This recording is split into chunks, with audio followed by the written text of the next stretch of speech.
சொல்லுங்கள் சார். மேலே மட்டும் அந்த ரவுண்ட் இல்லாமல் இங்கெல்லாம் சீவு. எப்படி சீவு பார்க்குறேன் தம்பி? நல்லா இருக்கு. வளரும்போது வாழ்த்துறோம் சார். அப்போ இந்த ஒரு கொம்பு இருந்தால் தான் முடி வளருமா சார்? அப்படிலாம் இல்லை சார். இது வந்து ஒரு ஒரு மசாஜிங் இது மாதிரி சார். அப்படி ஜாலியாக இருக்கும் சார். இப்போ ஒன்றும் இல்லாத முடிக்கு மொட்டைக்கு இன்னும் மசாஜ் சூப்பராக இருக்குது சார். அதெல்லாம் கிடையாது சார். இல்லை இப்போ இதெல்லாம் கட் பண்ணுறதில்ல அழகாக. இதெல்லாம் எப்படி முடியுது உன்னால்? முடி இல்லாத இருக்கிறதுனால முடியுதுன்ற. முடி இருக்கிறவங்க வந்து கட் பண்ணுறதை பற்றி இப்போ நான் என்ன செய்யணும்? சார் நீங்கள் எதுவுமே பண்ண வேணாம் சார். அழகாக இருக்குது சார். பக்காவாக இருக்குது. உன்ன மாதிரி 3 மடங்கு முடி வச்சுருந்தேன். இப்போது நான் வந்து எதுக்கு எந்த ஜாக்கிரதையாக சீக்கா போட்டால் ஒரு 15லேருந்து 30 அப்படியே உழுது என் கண்ணுக்கு தெரிஞ்சு உழுது.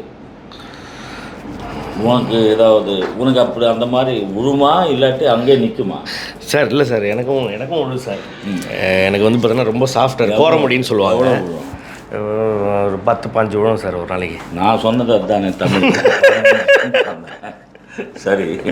அப்போ முடி வளர்கிறதுக்கு ஏதாவது இருக்கா ஸ்பெஷலாக? சார் முடி வளர்றது வந்து இந்த பகோடாவில் வந்து கருவேப்பிலை இருக்குல்ல சார்? ஆமாம். அது சாப்பிட்ணுன்னு சொல்லுவாங்க சார். பகோடா கூட தருவாங்கள்ல அது. நார்மலாக கூட வெளியே கருவேப்பிலை வைப்பானுங்க, கொத்துமல்ல வைப்பானுங்க.